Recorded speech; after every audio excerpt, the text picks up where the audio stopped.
या चक संदर्भात माहिती पाहूया. तर सेंटर लेथ हे युनिव्हर्सल मशीन टूल मानले गेले आहे. म्हणजे लेथ मशीनवर ऑपरेशन करते वेळी जॉबला पकडण्यासाठी किंवा आधार देण्यासाठी जी साधने वापरतात त्यांना लेथ ॲक्सेसरीज, थोडक्यात उपांगे असे संबोधलं जातं. तर या लेथ ॲक्सेसरीजमध्ये work holding device, work supporting accessories असे गट पडतात. तर लेथ मशीनवर पुढील साधनांचा लेथ ॲक्सेसरीज म्हणजेच उपांगे म्हणून उपयोग करतात.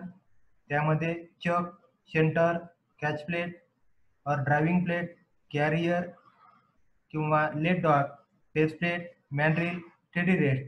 तर आज आपण त्या लेथ ॲक्सेसरीज मधील टाइप्स ऑफ चक या लेसन संदर्भात आपण माहिती पाहणार आहोत.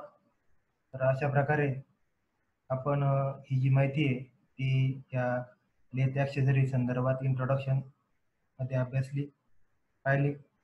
तर आपण आता वर्क होल्डिंग डिव्हाइस संदर्भात चक संदर्भात माहिती पाहूया. त्यामध्ये चकचा पहिला प्रकार, तर चक संदर्भात सांगायचं म्हटलं तर जॉबला लेथ मशीनवर पकडून काम करण्यासाठी प्रामुख्याने लेथ मशीनवर चकचा मोठा प्रमाणात वापर केला जातो. त्यामध्ये 3 जॉ चक.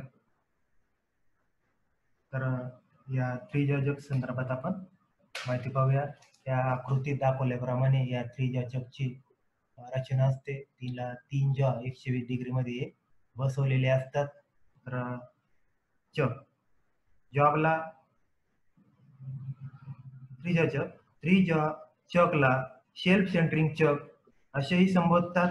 बहुतेक चक बरोबर जॉबचा बाह्य व अंतर्व्यास पकडण्यासाठी जॉचे 2 स्वतंत्र संच असतात. या चकमध्ये फक्त पूर्ण वर्तुळाकार जॉब किंवा समान अंतरावर असलेले व संख्येने 3 किंवा 3च्या पटीत असलेले सपाट पृष्ठभाग या 3 जॉ चकमध्ये पकडता येतात. 3 जॉ चकची रचना पाहिली तर असे दिसतं की त्यामधील स्क्रॉल हा एखादा घटक नुसताच पकडत नाही तर त्याला निश्चित ठिकाणी ठेवतो.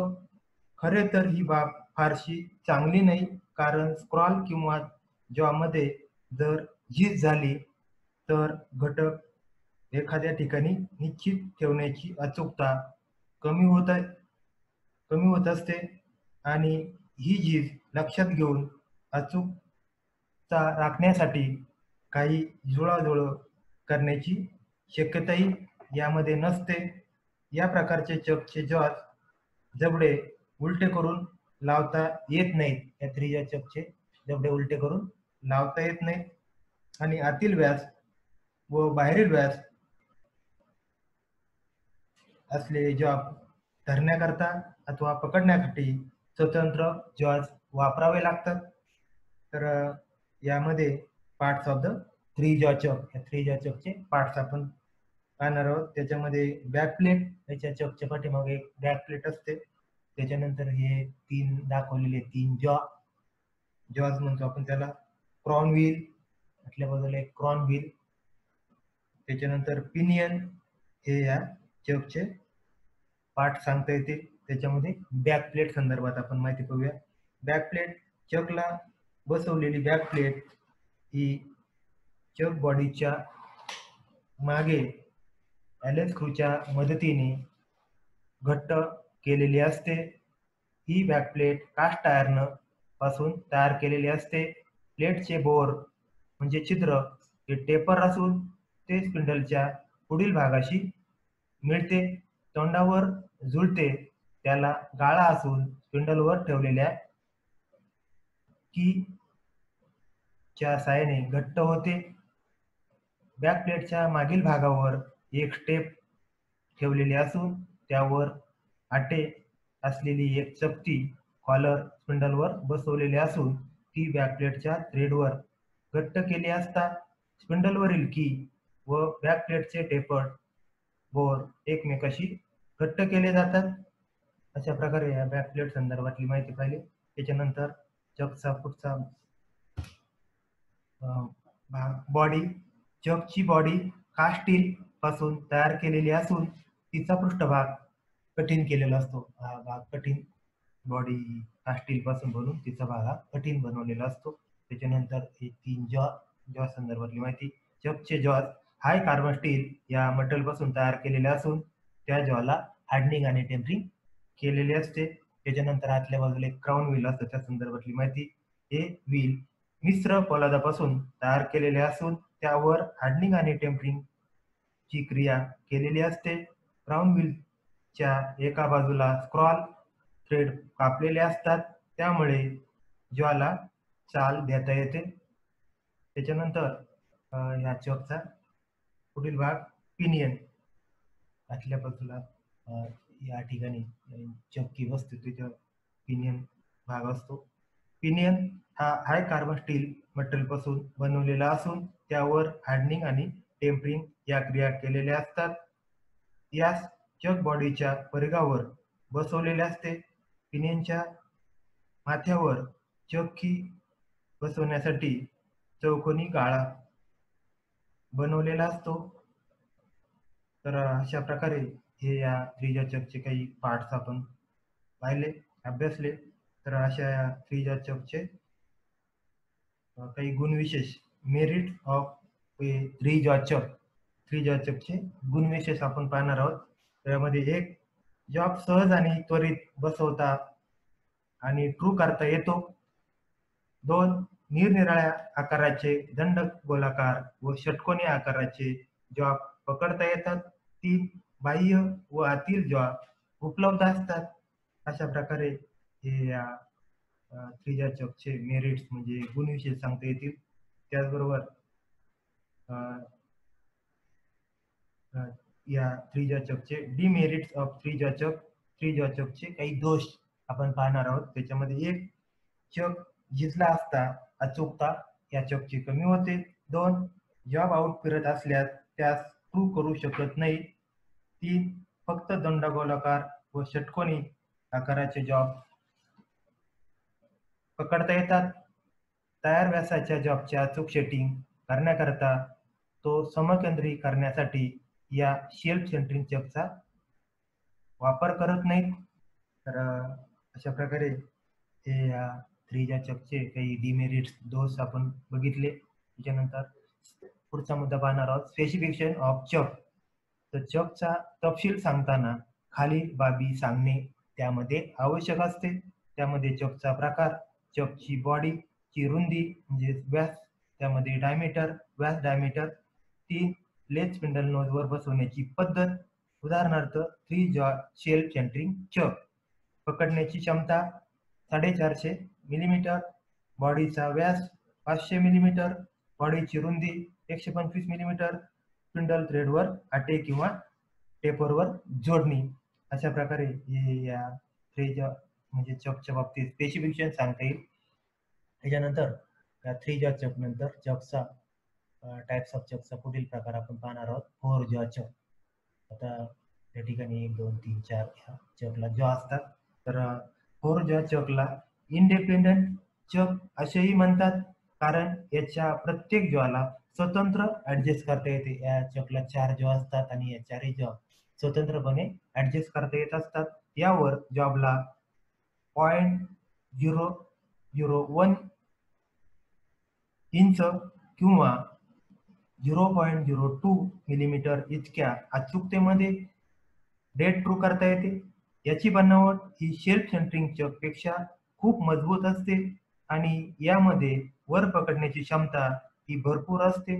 याच्या प्रत्येक जॉला स्वतंत्रपणे स्क्वेअर थ्रेड स्क्रूने पुढे मागे करता येते. तसेच रिव्हर्सेबल अशा या जॉ असतात. इंडिपेंडंट 4 जॉ चकला 4 जॉ असून ते त्यांच्यासाठी स्वतंत्र अशा बॉडीवरील गाळ्यामध्ये, या बॉडीवर हे 4 गाळे पाडले, त्या स्वतंत्र अशा या बॉडीवरील गाळ्यामध्ये स्वतंत्र अशा स्क्वेअर थ्रेडवर स्क्रूच्या सहाय्याने या जॉची हालचाल करता येते. आपण जॉला आवश्यकतेनुसार ऍडजस्ट करून जॉबला सेंटरमध्ये ट्रू अथवा सेंटरपासून दूर इसेंट्रिक सेट करू शकतो. अनियमित आकाराचे जॉब पकडण्याकरिता अथवा अलाइनमेंटसाठी वेट बॅलन्स करण्याकरिता टी बोल्टसाठी त्याच्यावर फेसवर पृष्ठभागावर टी स्लॉट तयार केलेले असतात. या चकवर नियमित व अनियमित म्हणजे रेग्युलर आणि अनरेग्युलर आकाराचे जॉब पकडता येतात. यावर एखादा जॉब दुसऱ्यांदा पुन्हा सेट करायचा झाल्यास डायल टेस्ट इंडिकेटर वापरून तो प्रूव्ह करू शकतो. चकमध्ये पकडलेला जॉब हा सेंटरमध्ये आहे किंवा नाही हे तपासण्यासाठी जॉबला चकच्या जवळ तपासावे व त्यानंतर चक पासून जितके लांब तपासणे शक्य होईल तितक्या लांबीवर तो तपासून घ्यावा. स्वतंत्र ऍडजस्टमेंटमुळे जॉबला हेतुपुरस्सर ऑफ सेट करून जॉबला या चकच्या सहाय्याने हेतुपुरस्सर ऑफ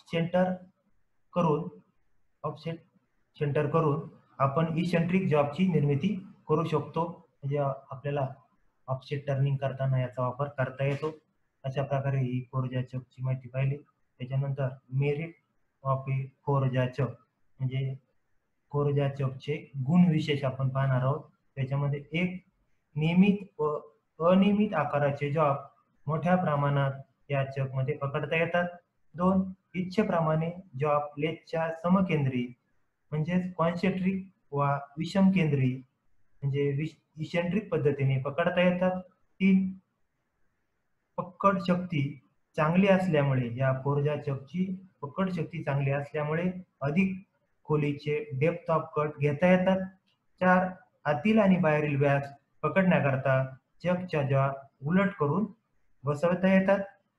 5, जॉबच्या शेपटाकडील कडेवर पकडून जॉब बनवता येतात. 6, चक झिजला असला तरी अचूकता या फोरजा चकमध्ये टिकून राहते. हे या फोरजा चकचे मेरिट म्हणजे गुण विशेष सांगता येतील. त्याच्यामध्ये मेरिट ऑफ फोरजा चक आपण थ्रीजा चकच्या तुलनेने याच्यामध्ये आपण त्यांचे डिमेरिट म्हणजे फरक आपण पाहूया थोडक्यात. जॉब स्वतंत्रपणे सेट करावा लागतो. पकड शक्ती जास्त असल्यामुळे लहान नाजूक सेटिंग करताना डॅमेज होण्याची शक्यता असते. डिमेरिट्स ऑफ फोरजा चकच्या तोटे आपण याच्यामध्ये 2 पाहिले. जॉब स्वतंत्र सेट करावा लागतो. पकड शक्ती जास्त असल्यामुळे लहान नाजूक जॉबचे सेटिंग करताना डॅमेज होण्याची शक्यता असते. आता आपण या थ्रीजा चक आणि फोरजा चक मधला फरक पाहू. एका बाजूला थ्रीजा चक, एका बाजूला फोरजा चक. थ्रीजा चक मध्ये एक दंडगोलाकार किंवा षटकोनी जॉब थ्रीजा चक मध्ये पकडता येतात. तर फोरजा चक मध्ये एक अनेक प्रकारचे नियमित व अनियमित आकाराचे जॉब पकडता येतात. 2 आकडा थ्रीजा चक मध्ये आतील व बाहेरील जॉब उपलब्ध असतात. फोरजा चक मध्ये 2 जॉब सरळ किंवा उलटे करून बाह्य किंवा अंतर व्यास आपल्याला पकडता येतात. 3, थ्रीजा चक मध्ये जॉब सेटिंग सुलभ असते. फोरजा चक मध्ये 3रा आकडा जॉब सेटिंग अवघड असते. थ्रीजा चक मध्ये 4था आकडा पकड शक्तीचे प्रमाण कमी असते. फोरजा चक मध्ये पकड शक्तीचे प्रमाण अधिक असते. थ्रीजा चक मध्ये पुढचा मुद्दा, तुलनात्मक दृष्ट्या कमी खोलीचे कट घेता येतात. फोरजा चक मध्ये अधिक खोलीचे कट घेता येतात. थ्रीजा चक मध्ये पुढचा मुद्दा, अवघड जॉबचे टर्निंग काम अशक्य असते. फोरजा चक मध्ये अवजड किंवा अवघड जॉबचे टर्निंग काम सहज शक्य होते. थ्रीजा चक मध्ये पुढचा मुद्दा, इसेंट्रिक जॉब सेट करून काम करता येत नाही. फोरजा चक मध्ये इसेंट्रिक जॉब सेट करून काम करता येते. थ्रीजा चक मध्ये पुढचा मुद्दा, समान अंतराची वर्तुळे पृष्ठभागावर नसतात. तर फोरजा चक मध्ये समान अंतराची वर्तुळे पृष्ठभागावर तयार केलेली असतात. त्रिज्या चक मध्ये पुढचा मुद्दा, चक मधील भागाची झीज होऊन अचूकता कमी होते. फोरच्या चक मध्ये चक मधील भागाची झीज होऊन अचूकता नष्ट, म्हणजे फोरच्या चक मध्ये भागांची झीज झाली तरी अचूकता नष्ट होत नाही, कारण प्रत्येक जॉब स्वतंत्ररित्या ऑपरेट करून सेटिंग करता येणं शक्य असते. अशा प्रकारे या त्रिज्या चक आणि फोरच्या चक मधला आपण हा फरक पाहिला, अभ्यासला. अशा प्रकारे फोरच्या चक संदर्भातली माहिती पाहिली. त्यानंतर टाइप्स ऑफ चकचा पुढील प्रकार टू जॉ चक. या ठिकाणी या चकला 2 जॉ असतात. पहा, टू जॉ चक हा चक रचनात्मक दृष्ट्या किंवा वैशिष्ट्याच्या दृष्टीने 3 जॉ चक अथवा 4 जॉ चक प्रमाणेच असून यामध्ये प्रत्येक जॉ स्वतंत्रपणे कमी जास्त करता येते. या वैशिष्ट्या व्यतिरिक्त याच्या दोन्ही जॉची हालचाल एकत्रित रीतीने मध्यास समकेंद्री पद्धतीने करता येते. त्यामध्ये अनियमित आकाराचे जॉब सुद्धा पकडता येतात. विशिष्ट प्रकारचे जॉब पकडण्यासाठी याचे जॉब विशेष प्रकारे म्हणजे विशेष प्रकारे मशीनिंग करून तयार केलेले असतात. अशा ह्या टू जॉ चकचा उपयोग हा चक प्रामुख्याने अनियमित आकाराचे जॉब पकडण्यासाठी वापरला जातो, कारण यामध्ये 2 जॉची रचना केलेली असते. हा चक टर्निंग पिक्चर म्हणून देखील वापरला जातो. अशा प्रकारे आपण टाइप्स ऑफ चक मध्ये टू जॉ चक संदर्भात माहिती अभ्यासली. त्यानंतर चकचा प्रकार कॉम्बिनेशन चक संदर्भात आपण माहिती पाहणार आहोत. कॉम्बिनेशन चक, तर या प्रकारचा चक 4 जॉ चक असून त्यामध्ये 4 जॉ चक प्रमाणे स्वतंत्रपणे कमी जास्त करता येतात किंवा 3 जॉ युनिव्हर्सल चक प्रमाणे एकत्र आणता येतात. या प्रकारचा चक या ठिकाणी एकाच प्रकारचे अनेक जॉब जसेच्या तसेच मशीनिंग करायचे असतील अशा ठिकाणी कॉम्बिनेशन चक वापरला जातो. एक नमुना जॉब तयार करून जसा अचूकपणे 4 जॉ चक मध्ये सेट केला जातो त्याचप्रमाणे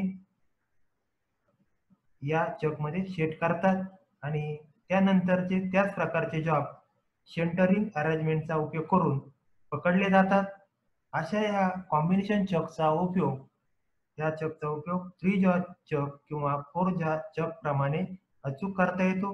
टर्निंग प्रक्रियेमध्ये एकाच प्रकारचे अनेक जॉब तयार करायचे असल्यास कॉम्बिनेशन चक अधिक उपयुक्त ठरतो. अशा प्रकारे या कॉम्बिनेशन चक संदर्भात आपण ही माहिती अभ्यासली, पाहिली. त्यानंतर चकचा पुढील प्रकार collet chuck. Collet chuck harden steel म्हणजे पोलादापासून तयार केलेला असून आतून पोकळ असतो. आता हा चक आहे कॉलेट, याच्यामध्ये आतल्या बाजूला पोकळ असून शिवाय त्यांच्या परिघावर लांबीच्या दिशेने अंशतः गाळे असतात. या कॉलेटमध्ये या ठिकाणी अशी 3 गाळे दिसतात. लांबीच्या दिशेने गाळे स्लॉट पाडलेले असतात. ड्रॉ बारच्या साहाय्याने या लेस स्पिंडल मध्ये पकडता येते. ड्रॉ बारच्या साहाय्याने या चकला मशीनच्या स्पिंडल मध्ये पकडता येतं अथवा बाहेर काढले जाते. कॉलेटला मार्गदर्शक म्हणून कॉलेट स्लीव त्यांच्या पुढील भागावर बसवले जाते. ज्या डायमीटरचा जॉब पकडायचा त्या मापाचे कॉलेट याच्या स्पिंडलवर बसवले जाते. कॉलेटमध्ये पकडल्या जाणाऱ्या जॉबच्या आकाराप्रमाणे हे कॉलेट बदलता येतात. अशा या कॉलेट चकचा उपयोग प्रामुख्याने लहान व्यास असलेल्या जॉब करता वापरला जातो. या चकचा मुख्य फायदा असा की त्यात पकडलेल्या जॉबचे सेंटरिंग आपोआप केले जाते व त्याची अचूकता दीर्घकाळ टिकून राहते. यामध्ये बारवर म्हणजे लांबच्या लांब जे बार असतात, बारवर आपण त्याला पकडण्याची सुविधा असते. सर्वसाधारणतः कॉलेट चकचे 3 प्रकार आढळतात. त्यामध्ये 1 push out chucks, 2 draw in chucks, 3 dead length bar chucks असे 3 प्रकार मध्ये कॉलेट चक मिळतात. अशा प्रकारे या कॉलेट चक संदर्भातली माहिती पाहिली. त्यानंतर चकचा पुढील प्रकार मॅग्नेटिक चक, चुंबकत्व असलेला. तर या प्रकारचा चक चुंबकीय तत्वावर तयार करण्यात आलेला असून या चकचा पृष्ठभाग त्यात असलेली चावी की आत सरकवून 180 अंशातून फिरवली असता, आता या ठिकाणी मॅग्नेट असते याला आणि चक याच्यात बसवल्यावर 180 अंशातून फिरवले असता चुंबकीय त्याच्यामध्ये प्राप्त होते. चुंबकीय दाबाचे प्रमाण चावी फिरवण्याच्या प्रमाणाशी निगडीत असते. जॉब चकवर अचूक बसवण्यासाठी प्रथम थोडासा चुंबकीय दाब ठेवला जातो व त्यानंतर जॉब पूर्ण घट्ट होण्यासाठी पूर्ण चुंबकीय दाबाचा उपयोग केला जातो. अशा या मॅग्नेटिक चकचा उपयोग सर्वसाधारण इतर चकमध्ये पकडता न येणारे कमी जाडीचे जॉब पकडण्यासाठी या मॅग्नेटिक चकचा प्रामुख्याने उपयोग करतात. जॉबवर अत्यंत सूक्ष्म व हलके कट घेण्यासाठी हा अधिक उपयुक्त असा हा मॅग्नेटिक चक उपयुक्त ठरतो. अशा प्रकारे या मॅग्नेटिक चक संदर्भातली माहिती पाहिली. त्यानंतर आपण चकचा पुढील प्रकार पाहणार आहोत, हायड्रॉलिक चक और एअर ऑपरेटेड चक. हायड्रॉलिक और एअर ऑपरेटर चक. आता हे चक असतात हायड्रॉलिक आणि न्यूमॅटिक, त्याला एअर कॉम्प्रेसर हायड्रॉलिक सिलेंडरचा वापर करून हे ऑपरेट होत असतात. तर हायड्रॉलिक चक और एअर ऑपरेटेड चक या चकचा उपयोग जॉबवर मजबूत पकड मिळवण्यासाठी जास्त प्रमाणात केला जातो. या चकमध्ये हायड्रॉलिक मेकॅनिझम अथवा एअर सिलेंडर वापरले जातात. त्यास हे स्टॉक स्पिंडलच्या मागील बाजूस बसवलेला असून तो स्पिंडल बरोबर फिरत असतो. हायड्रॉलिक तत्वावर चालणाऱ्या चकच्या बाबतीत द्रव पदार्थ निर्मित दाब झटपेच्या वाल्व साहाय्याने सिलेंडरमध्ये आणला जातो. हे कार्य हाताने अथवा इतर कार्यशक्तीच्या मदतीने केले जाते. सिलेंडरमधील दाबामुळे त्यामधील पिस्टन पुढे मागे होऊ शकतो किंवा पुढे मागे होऊ लागतो. त्याला जोडलेल्या कनेक्टिंग रॉड व लिंक यांच्याद्वारे चकचे जॉब पुढे सरकवले जातात व जॉब घट्ट पकडण्याची क्रिया पार पाडली जाते. अशा या चकचा उपयोग हा अधिक उत्पादनासाठी म्हणजे मास प्रोडक्शनसाठी या ठिकाणी जलद व परिणामकारक पकड क्षमता आवश्यक आहे, त्या ठिकाणी या हायड्रॉलिक आणि एअर ऑपरेटर चकचा उपयोग करतात. अशा प्रकारे विद्यार्थी मित्र, आज आपण टाइप्स ऑफ चक संदर्भात माहिती पाहत असताना वर्क होल्डिंग डिव्हाइस ॲक्सेसरीज मधला चक हा लेसन अभ्यासला. तर मला खात्री आहे की या चक संदर्भात माहिती पाहत असताना आपल्याला निश्चितरित्या ती माहिती सखोल अशी समजली असेल. तर अशाच प्रकारे विद्यार्थी मित्र, वेगवेगळ्या व्हिडिओच्या माध्यमातून आपण माहिती घेण्यासाठी भेटत राहूया. तर विद्यार्थी मित्र, व्हिडिओ पाहिल्याबद्दल आपले मनपूर्वक धन्यवाद.